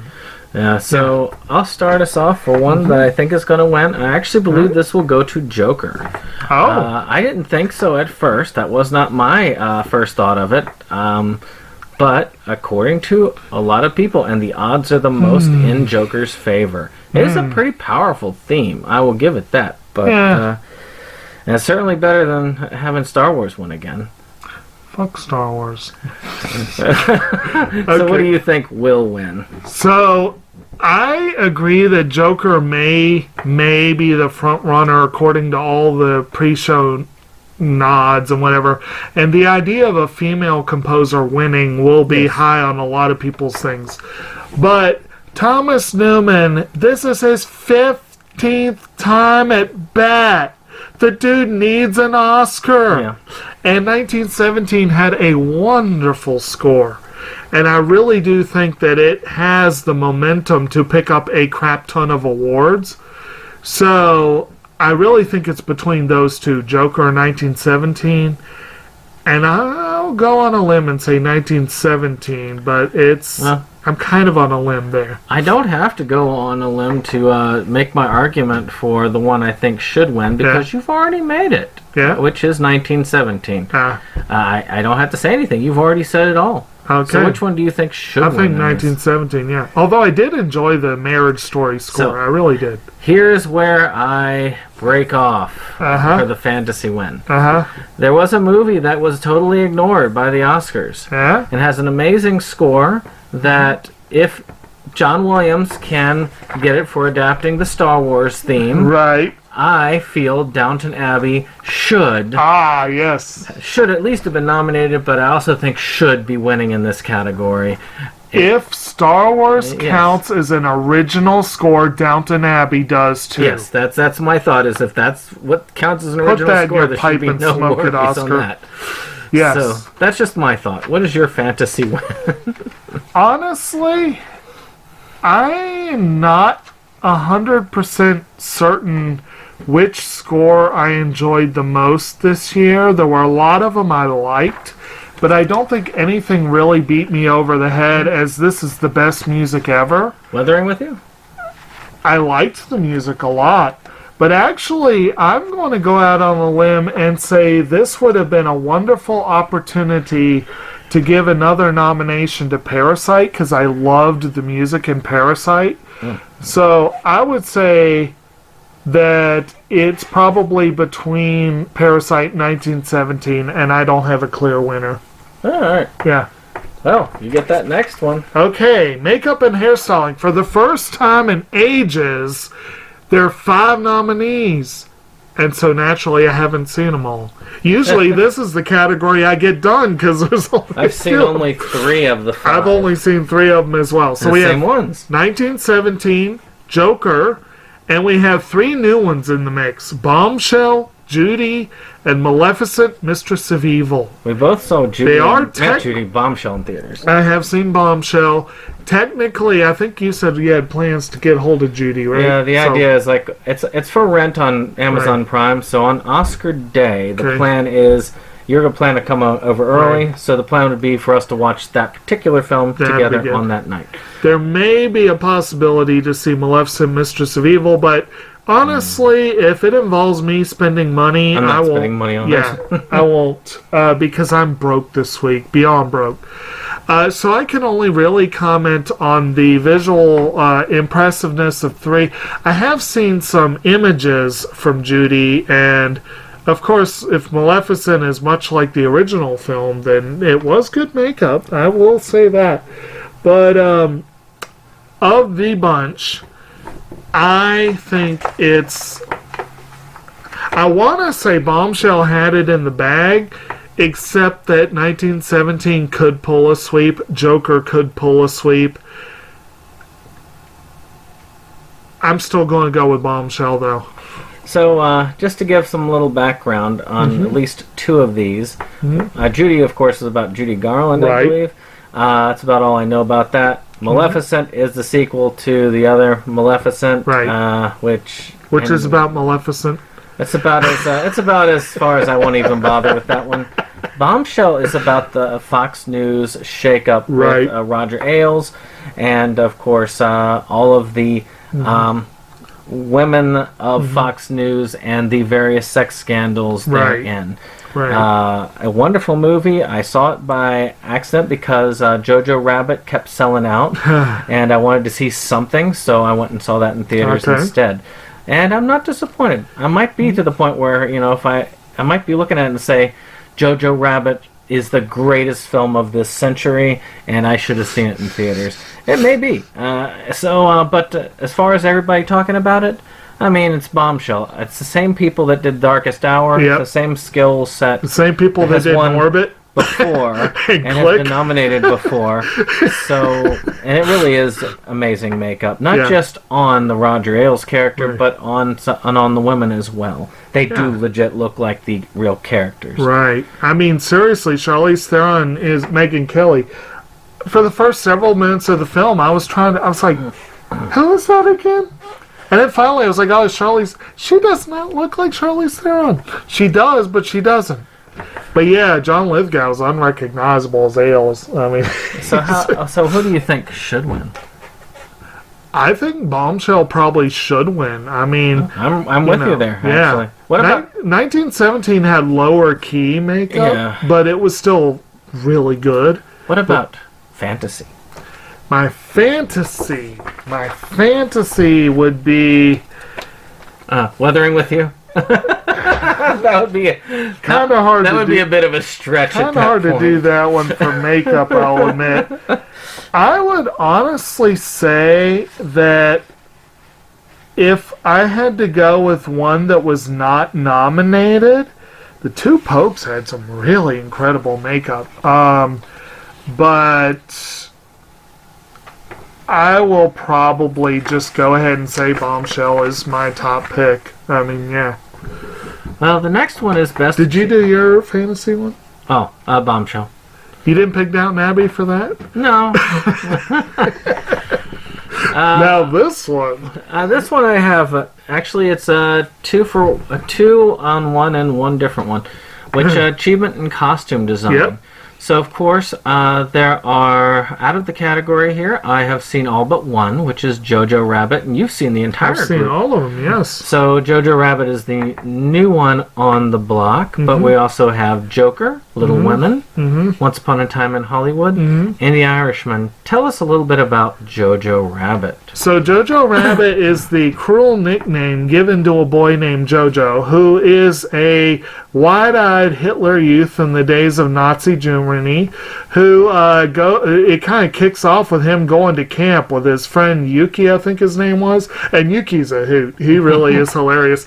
And the camp is run by a drunk ex-soldier played by Sam Rockwell, and his insane adjutant, who's played by Rebel Wilson. And so this young, wide-eyed youth goes home to his loving mother, who's played by Scarlett Johansson, and eventually comes to find out that there is a Jewish girl living in their house that his mother is hiding. And and I forgot to mention his imaginary friend Adolf, who's played by Taika Waititi, the director. And you can get 3 guesses who that actually is supposed to be. It's a broad comedy / satire about intolerance and how easily led the youth can be. And it's really well done. It's a lot of fun, and the costuming was pretty solid. I really need to see that film, and even if it cost me the $20 to rent it long term, which most of you would say is buying it. You can't buy things on streaming. You rent things on streaming. Yeah. So it would be long-term rental. But my hope is because it comes out tomorrow that they'll change that down to rent for their normal prices because I need to see that film. Yeah. It will be seen this week. And oh, yes. I mean, it might very well... I mean, there's a lot of people who call it a dark horse to do a sweep, but it's it is a dark horse to do the sweep. Yes. Don't get me wrong. It is. But I do want to see it because just in case it does, I want to know why. Right. But as far as my... Actually, did you go ahead and do your pick for... Oh, go ahead and do your pick for winner. For costume design, these are all solid contenders, and it's really kind of hard to say which one is the clear winner. But I kind of hate to say it this way, but I kind of see this probably being Little Women's token win. It does have phenomenal costuming. You don't think Saoirse Ronan's going to win? I don't think so, no. I'd like to see it, but no, I don't think so. I really think that they're going to want to give something to Little Women, but of all the... Now, there's a good chance that The Irishman or Once Upon a Time in Hollywood or even Joker could beat this in a sweep. But I think this is Little Women's strongest category, and I'm going to go with that. All fingers point to Little Women or Jacqueline Duran as the one to win this one. What do you think should win out of this? Jojo Rabbit? I'd kind of like to see it go to Little Women. That's my strong... that's what I'm going to go with. I think the one I think it should go to in that probably is Little Women, I'll admit. Now, I know you have a different one for fantasy here. Yeah, I do. What's yours? Downton Abbey. Ah, well, we were in agreement. Downton Abbey got robbed in this category. Oh, yeah. I mean, really it was like it's been spectacular. It's showing everything, and they pulled out all the stops and improved it more for the movie. Yeah. It just was elegant in all ways. Indeed. All right, moving on. Production design. Yes, a production design. As me, right? Is it you? Is it me? No, it is you. Yeah. Okay. It is you, yes. So, we have 1917 nominees Dennis Gassner and Lee Sandales. Jojo Rabbit nominees Ra Vincent and Nora Sopkova. Sopkova, I guess. Once Upon a Time in Hollywood, nominees Barbara Ling and Nancy Haig. The Irishman, nominees Bob Shaw and Regina Graves. Parasite, nominees Ha-Jun Lee and Won-Won Cho. I am thrilled that Parasite got this nomination. That's just a new... I couldn't believe it, and I was like, holy crap. But honestly, to my mind... You've seen all of them. I've seen all of these, yes. Me darn Jojo Rabbit. Again. I know. I think that in all probability... Actually, this one's hard to call because both The Irishman and Once Upon a Time in Hollywood were just incredible production design. I could see either one of them being a top contender, but just all the indications seem to be that 1917 is cleaning up, so I'm going to go with 1917 as the likely win. Oddly enough, all rumors point to Once Upon a Time in Hollywood. Okay. I think this, if it does not win, and it's at least according to what I've heard, it's going to pick up a couple. Yeah. But this one definitely for what it's got. Okay. Now, what do you think? What do you think should win? It's hard to call because all three of those I thought were phenomenal. And Parasite had great, and I want it to win. Of the nominees, I want Parasite to win. But as far as should win, I might go with Once Upon a Time in Hollywood because they did such a great job of capturing a time and place. And let me have this said. I don't like Once Upon a Time in Hollywood. Ha. I thought it was well done, but I did not like the film. Maybe I need to watch it again. Second chances, right? Well, it's currently my lowest rated of the Best Picture nominees. But I like a lot of Tarantino's films better. Right. Yeah. But I think it's the one that should win in this category because we're not talking just set design here. We're talking set design of set design. Right. Which is sort of a weird inception going on there. Yeah, a little bit. But I just really can't think of anyone else in the category. Maybe Jojo Rabbit, but again, I haven't seen it, so I can't say. To me, that's the one that should have. Now, this will be our segue into fantasy. Yes. Jojo Rabbit should have given that slot to Downton Abbey. Oh, I agree. Downton Abbey, I think, should actually win. Yes. The production design on Downton Abbey, they are actually in a real manner that has that age in it. Yeah. It is a beautiful, the whole set design, everything is just beautiful. It's a gorgeous film. Yeah. This is where these categories is where I feel like that film was robbed. Yeah. It is sad, but okay. I guess now it's me. Yep. For Best Film Editing. Yep. All right, so actually, you and me have a very similar opinion, but that's just for a different award. All right, there we go. Editing. I got it right. All right, so Best Film Editing. Andrew Buckland, Michael McCusker for Ford v Ferrari. Jeff Groth, Joker. Jinmo Yang for Parasite. Thelma Schumacher for The Irishman. And Tom Eagles for Jojo Rabbit. I've seen 4 out of the 5. Can you guess which one I have not seen? I've seen all 5. So, we don't have anybody new here to introduce. Nope. So I guess we can just run straight in to I think will win. We were talking about 4v Ferrari a while back, that it's going to get a token win, or that it should possibly get a token win. And where you were looking back, and I think it was a sound editing? I believe so. For me, I look at it as film editing, because that's where all the signs point to. I think you might be right, actually. I'm not necessarily going to change my other vote, but the film editing in this was incredible. I mean, to make you think that Christian Bale is actually doing all this stuff he's doing. You felt like you were right there. It was an incredibly well put together film. And I'm sorry, if The Irishman really was the best edited film of the year, it would not have been 3.5 hours long. Oh, God. Once again, I think it's awesome that Parasite snuck in there, though. So what's your choice on it? As far as should win, I mean, what do you feel will win? I think Ford v Ferrari. You said that wasn't your original choice. No, I said I was going. Oh, okay. Yeah. Well, the one I feel should win is also Ford v Ferrari for the exact same reason. It puts you right there. Yeah. It made me feel excited about a racing film. Right. I don't like racing films. That takes incredible... I agree wholeheartedly, yes. Like, I was already along for the ride with the other movies for the most part.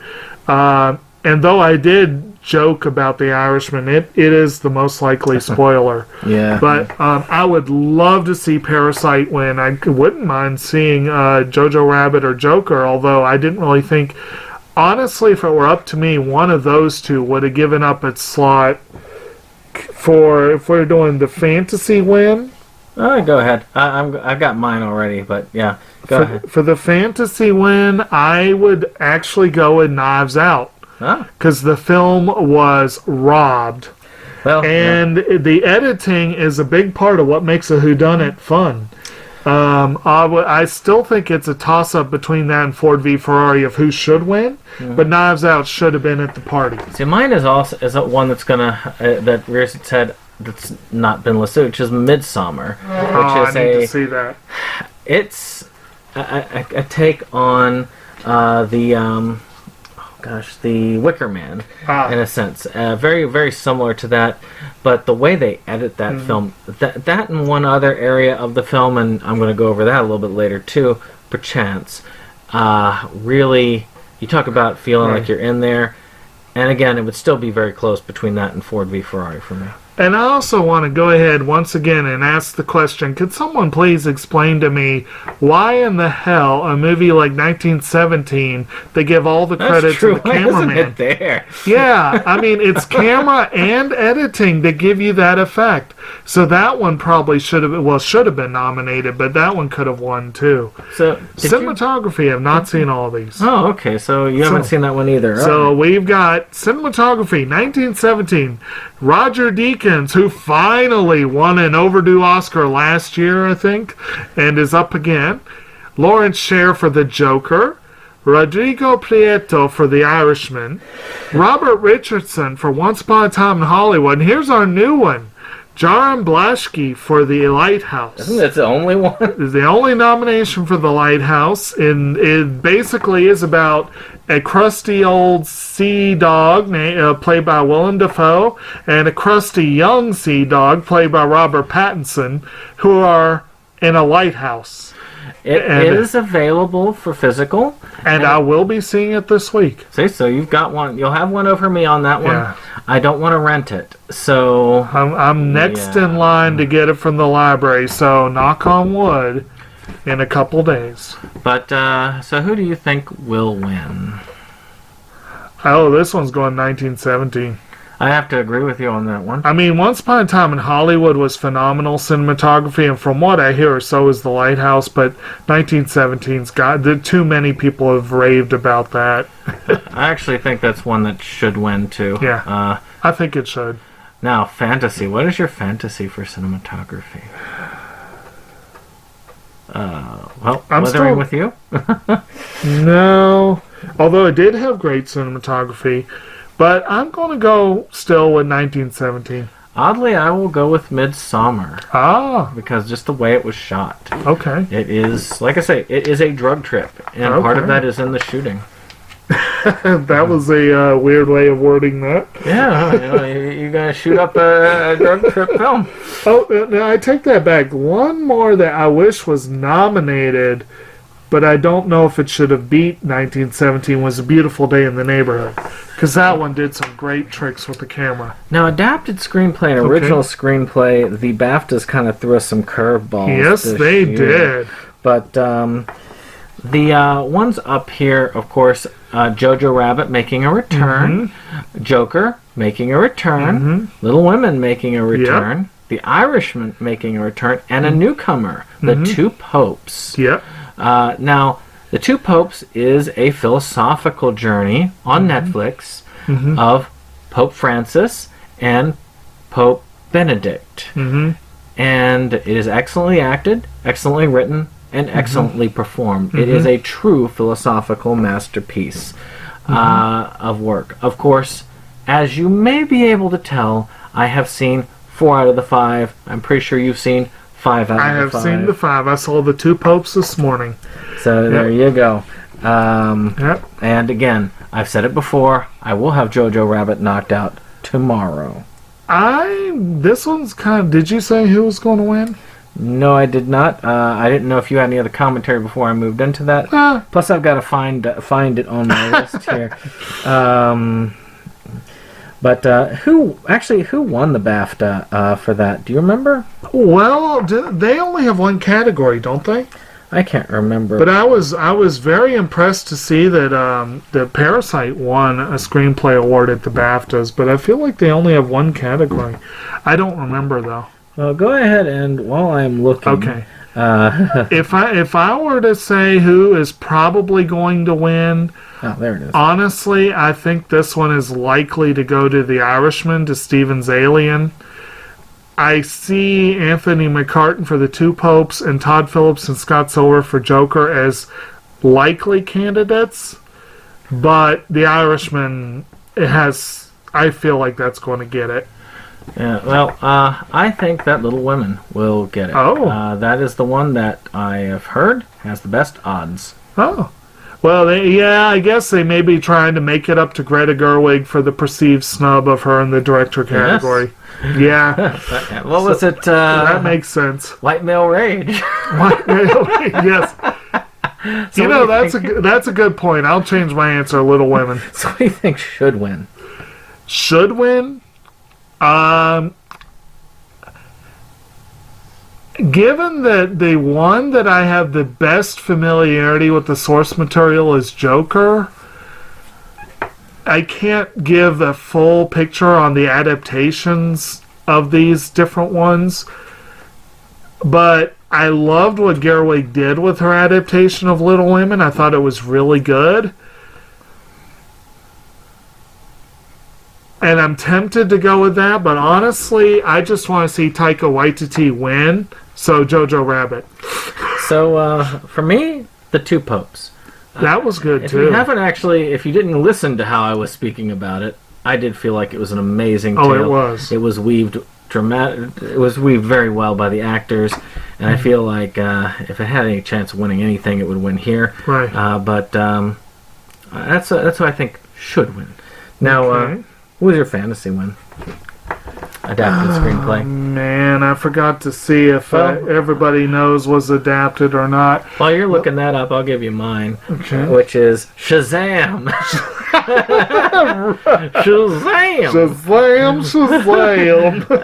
It's just an enjoyable film experience, and so many of these are heavy films. It's Right. great to finally have a light one, and it's cool to see a DCEU film that is good.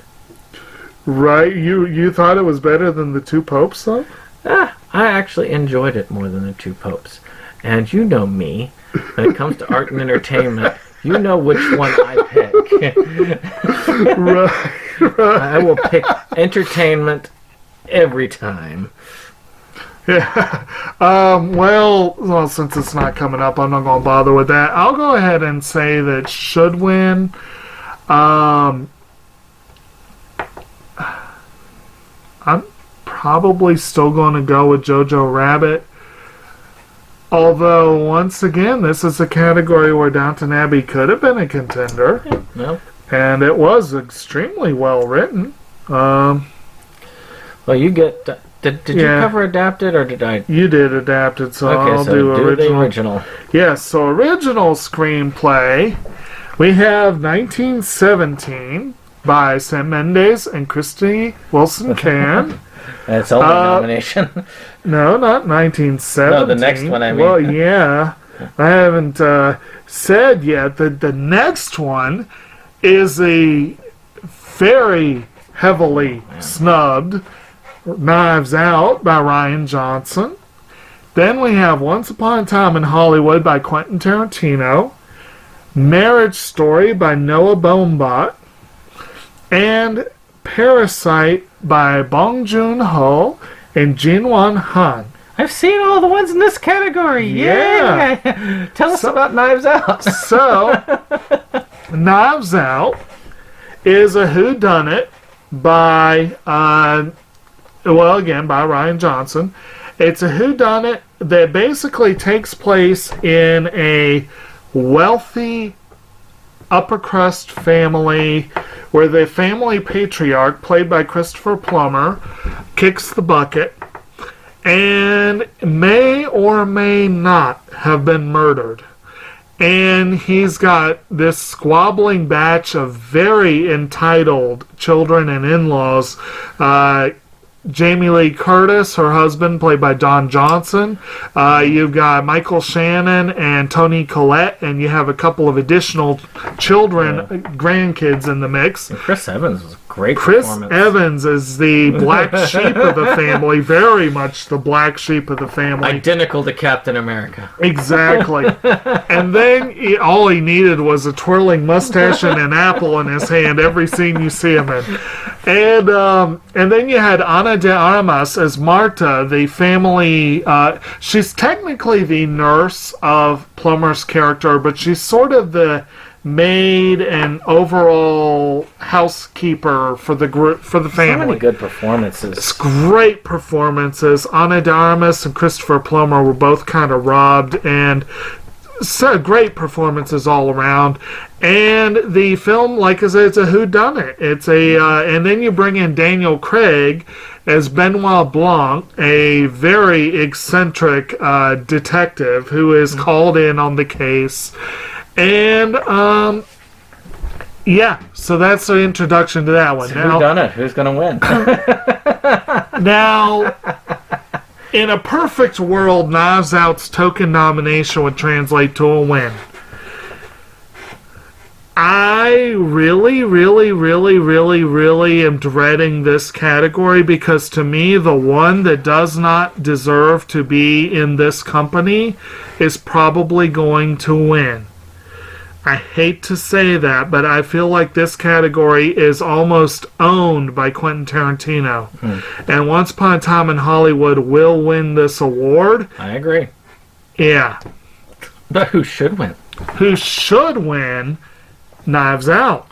Although Parasite is a flippin' incredible screenplay, and Marriage Story is a flippin' incredible screenplay. And all three of them, and 1917, run circles around Once Upon a Time in Hollywood. I think Knives Out should win, but Parasite is like right there. I agree. I think Knives Out should win in this category. Now, fantasy win.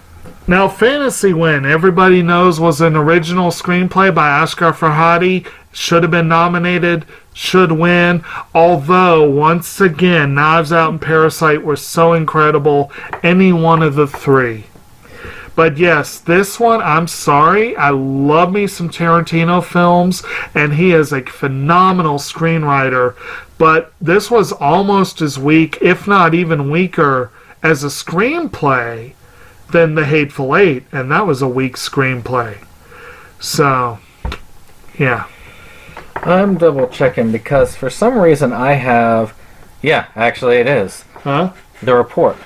Oh. I don't know why I kept thinking it was adapted, but yeah, it was actually on the list. I need to see that. The Report was a powerful movie. It was quite amazing. It was on the investigation of... Gosh, what was the investigation? It was on the investigation of certain of our torture methods in Guantanamo Bay, and all of the burying that Congress and all the politicians and things tried to do, because it was the CIA run amok and the FBI's attempt to try and rein in that corruption and abuse of power. It was a very amazing film, a powerful film. I had my fun with adapted screenplay, but back to the art. And I do think that The Report should have at least gotten a nod. Right. And was much stronger than Once Upon a Time in Hollywood. A lot of people were surprised The Report was shut out in the cold. You know what else was shut out in the cold that could have got a nod here? Makoto Shinkai for Weathering with You. I'm surprised you didn't put that for your original screenplay. But, well, I guess I will be doing Best Director. Okay. All right, so we got Bong Joon-ho for Parasite. Yep. Martin Scorsese for The Irishman. Quentin Tarantino, Once Upon a Time in Hollywood. Sam Mendes, 1917, and Todd Phillips for Joker. Actually, I've seen them all. Yes, me too. That is an amazing thing. Yes. And this is a... of course, where I'm... Okay. So, this is one of those categories which is very contentious. Yeah. And there are a lot of things going back and forth with it. But I think all fingers point to Sam Mendes Yep. for 1917, Yep. with Martin Scorsese as a possible spoiler. Yep. So I take it you agree with me from that. Sam Mendes is picking up awards right and left, and given the shortened award season we have this year, people are rubber stamping at this point. So, yeah, he's going to get it. So who should win? Bong Joon-ho. Yes. Parasite was well directed and better than any of these on the above. Although Mendes, 1917 was very close, and he did do a phenomenal job. Is it? But I'm going to lean toward Parasite. And to me, Scorsese, The Irishman was one of his weaker films. Yeah. I feel like these are I talk about Toy Story being recycled. Yeah. This is very recycled material. Yeah. It is good. Don't get me wrong. It's good. It's well acted. It's well written. Right. But it's recycled material. But Martin Scorsese and Quentin Tarantino should have vacated those spots in favor of Rian Johnson for Knives Out and Makoto Shinkai for Weathering with You. And Rian Johnson for Knives Out is the one that I would pick for the Fantasy Director Award. I'd say a toss-up between Johnson and Bong Joon-ho. Okay. Toss-up, yeah. So we'll move on. Okay. Now we're getting to the strong ones. So, actress in a supporting role. We have Florence Pugh from Little Women, Kathy Bates from Richard Jewell. This is a new one for us. Richard Jewell is a Clint Eastwood film about the gentleman who was a security guard at the Atlanta Olympics. And I believe, if I remember correctly, he called in a bomb report and was accused of faking it, and then it just went sideways. And I believe Bates plays his mother in the film, if I'm not mistaken.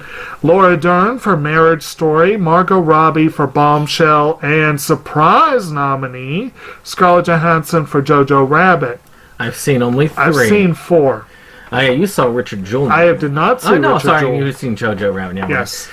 I thought you were going to see it last week. I never had an opportunity to see Richard Jewell. So, of the bunch, it's a hard one to get to. This one is a easy one to call, but I don't like it. Based on the idea that everyone's rubber stamping at this point, it's going to Laura Dern. I agree. It's a given. She is going to win. I don't think she deserves it. The only strong contender is Margot Robbie for Bombshell, and now we'll move on to should win. Of the nominees, it should be Margot Robbie for Bombshell or maybe Florence Pugh for Little Women. I'm right with you for Margot Robbie for Bombshell. Yes. I agree with you. She was phenomenal in the film. She is a great actress in general. Pugh surprised everyone this year with a lot of films, and she was wonderful in Little Women. I honestly thought Laura Dern did better in Little Women than she did in Marriage Story. Much better. And what's more is Fantasy wins. Yes. Okay.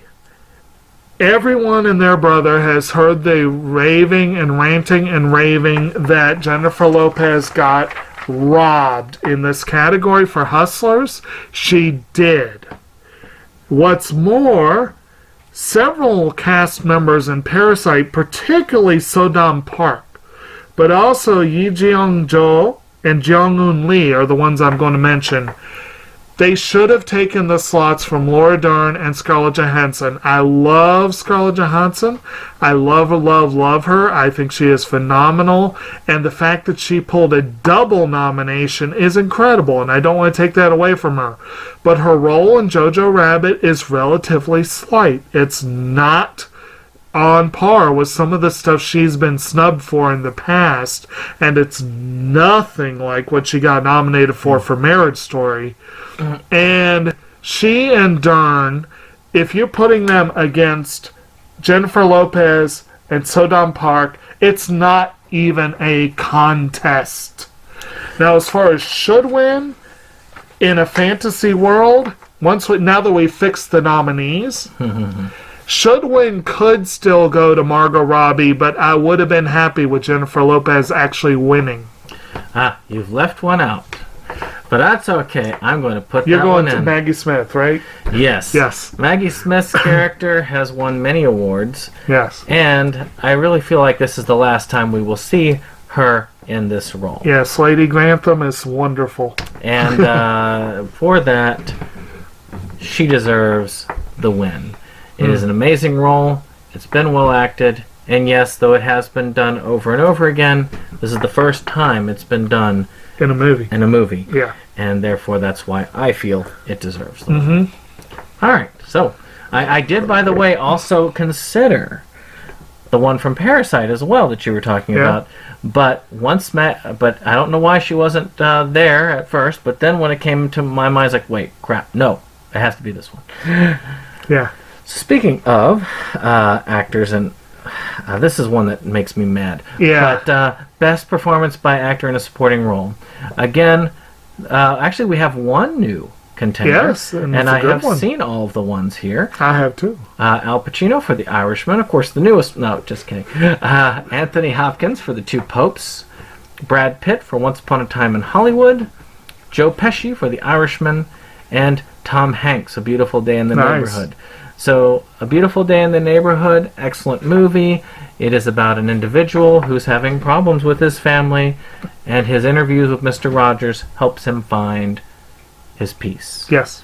Now, well done on all parts. Tom Hanks was I agree with what you said. Tom Hanks was Tom Hanks as Mr. Rogers, but Tom Hanks disappeared as the story went on, and all I saw was Mr. Rogers as it went, and that shows an amazing bit of acting. Right.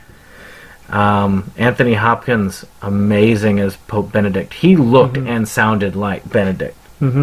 I was quite impressed with Well, him. he's another one who there's a strong Anthony Hopkins-ness to every role he does, but this was one of his better disappearing into the role performances. It was really the same to me. It reminded me a lot of the Tom Hanks performance. Right. You saw only Anthony Hopkins at first, but then it moved, and then all you saw was Pope Benedict. And there was a little bit of that with Al Pacino as well. Yes. He did not disappear as much, but So, the one who is going to win, Brad Pitt. Yeah.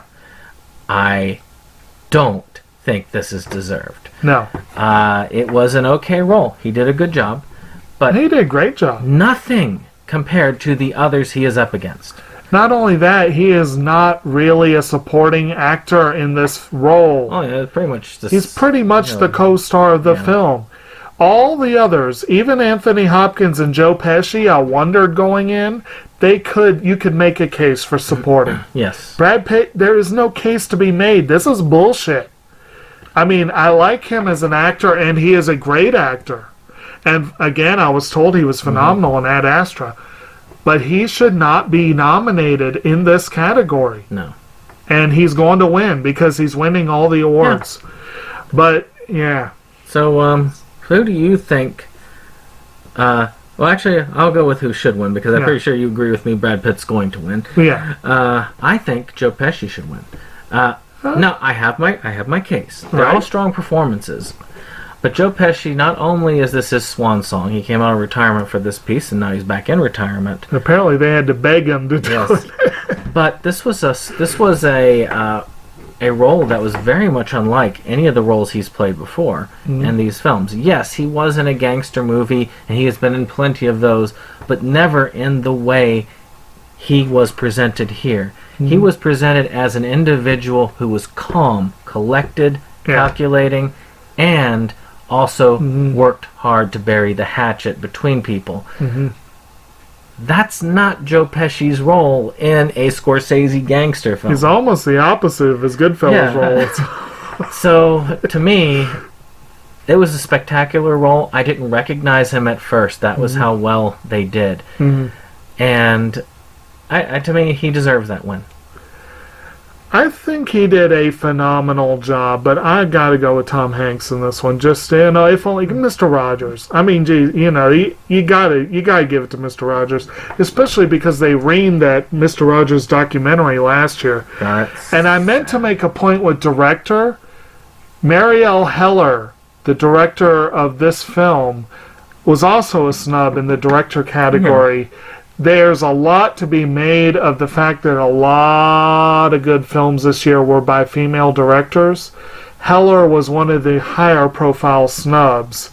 And of the films I've actually seen, her and Greta Gerwig are the two best ones that could have snuck in there and done something. So Joe Pesci is my fantasy win. My fantasy win is probably mostly still going to be Tom Hanks, but the one who really should be in that Brad Pitt slot more than anyone else, someone who got robbed, was the patriarch of the con artist family in Parasite, who's played by Kang Ho Song. He should have been nominated. And because it's an ensemble film, I would think of them all as supporting, And he should have been nominated. And if this was any other year, I would say he should have won. But Hanks and him, it's really hard to call. Okay. No. So, actress in a leading role. And actually one new one. We do have a new one, yes.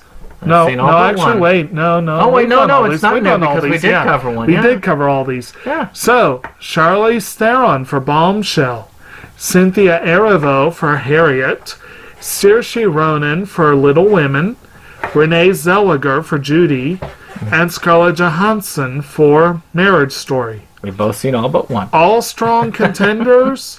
Charlize Theron got a lot of buzz, a lot of buzz, but unfortunately every award has gone to Renee Zellweger. She's going to win.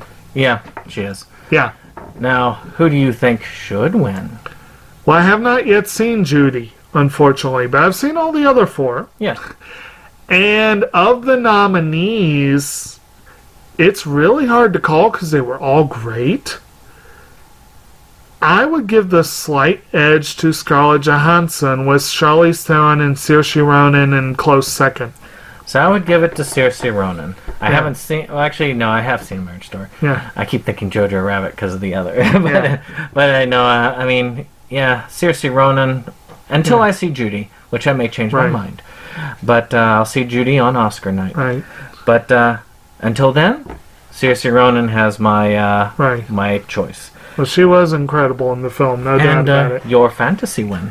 My fantasy win, I would be perfectly happy with Johansson or Ronan, but there should have been a nomination here for Ana de Armas for Knives Out, and I could pick her as my fantasy win. Oddly enough, I agree with you on that. Yes. Wow, we almost were identical on that one. Yes. So let's move on. Okay. To, it's me again, right? Yep. Okay, Best Actor in a Leading Role. I've seen all of these. It's Brad Pitt. No, just kidding. for Once Upon a Time in Hollywood. He should have been in this category. All right, Adam Driver, Marriage Story. Antonio Banderas, Pain and Glory. Jonathan Pryce, The Two Popes. Both of them overdue Joaquin for nods. Phoenix, Joker. Leonardo DiCaprio, Once Upon a Time in Hollywood. I actually believe all of these deserve to be there except for Leonardo DiCaprio because I feel like somebody more powerful could have been in there. But it's just how it is. So, who should win? Who is going to win? Joaquin Phoenix. Yes. There's just too much. No doubt about it. No doubt about it. I mean, this is one of the times. This is one of those times the BAFTAs and the Golden Globes. Everybody has agreed on it. Actually, I saw a statistic earlier, and this is one of the reasons that I am so confident in my acting nods. The same 4 people have won the Globes, the BAFTAs, the SAG Awards, and there was one other big one. I can't remember what it was. That whenever that happens, they're almost guaranteed Oscar. It's 2. The only time that has not happened in the last 20 years your boy Russell Crowe lost the Oscar to Denzel Washington because the rumor is because he pissed people off. Yeah. You know, it wasn't. Yes, he does. Yes. That's the only time. Fighting around the world. Yes. Yes. Fighting around. Yes, that's the only time. So, yes, it will rubber stamp. Now, in this case, I don't mind. Because Joaquin Phoenix was a phenomenal He was. performance.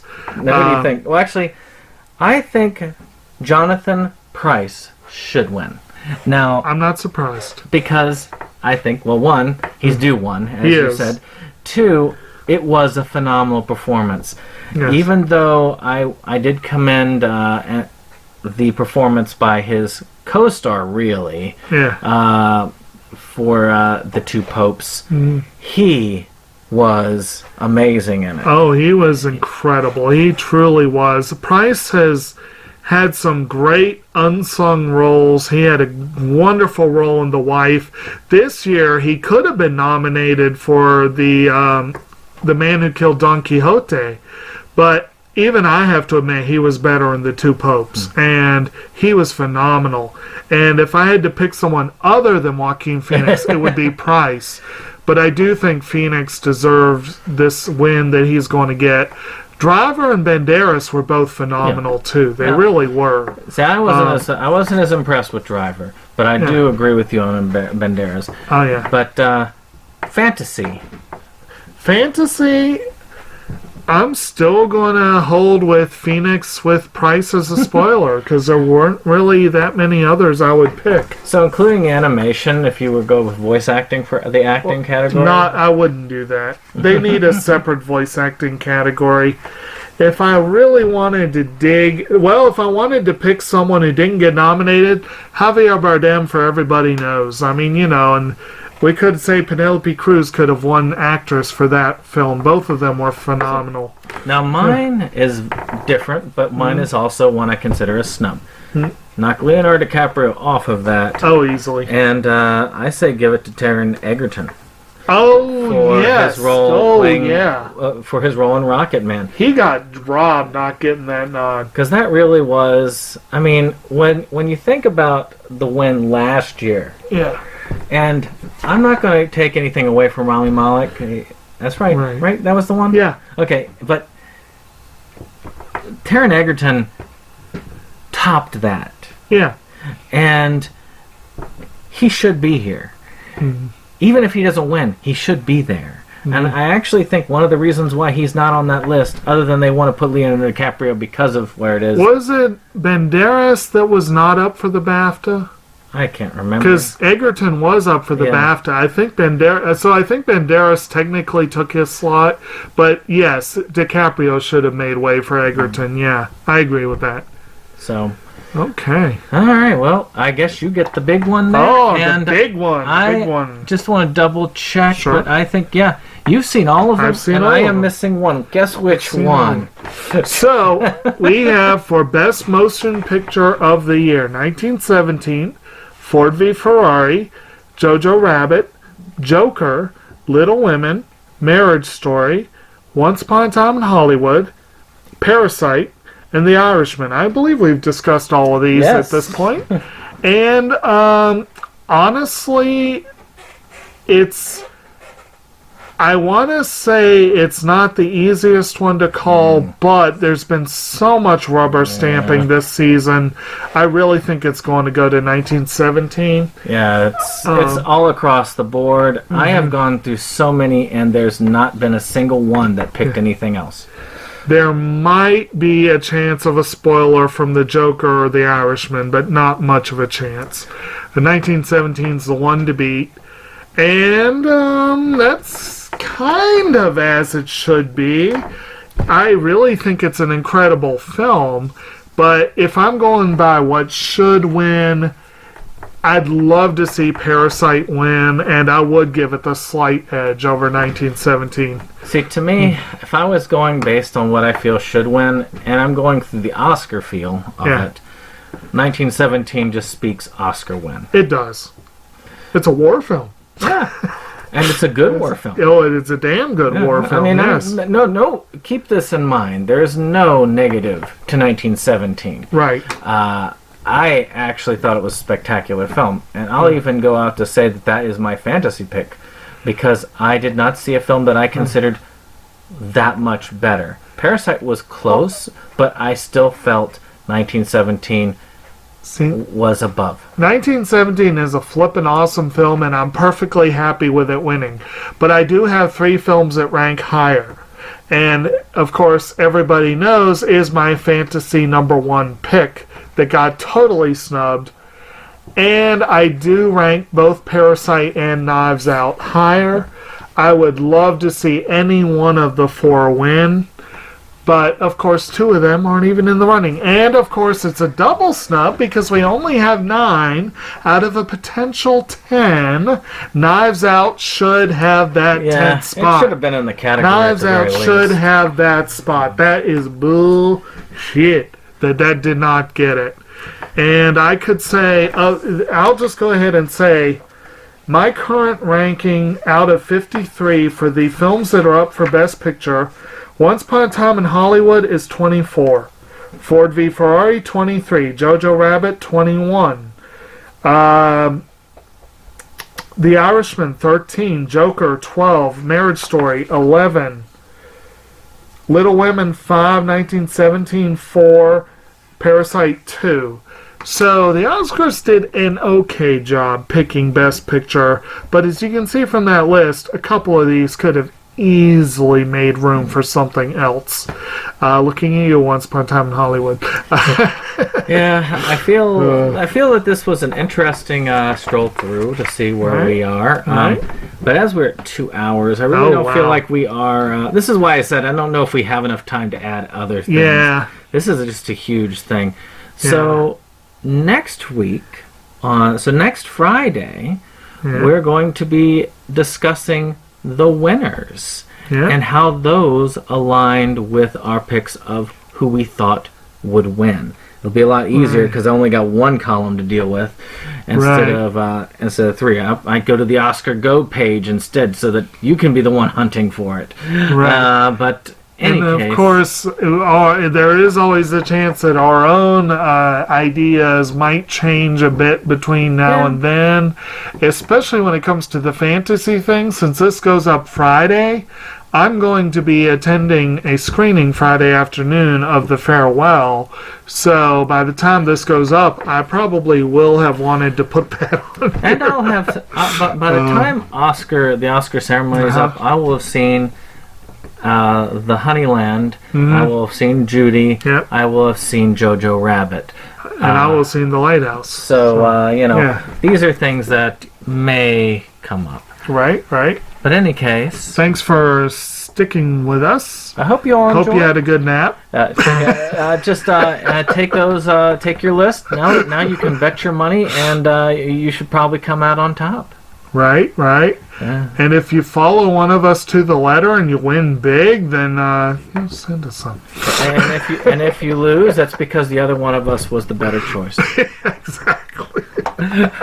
So in any case, I hope you've enjoyed this. Of course, click like, subscribe, and share. And of course, we will see you on the next one. Bye. Goodbye.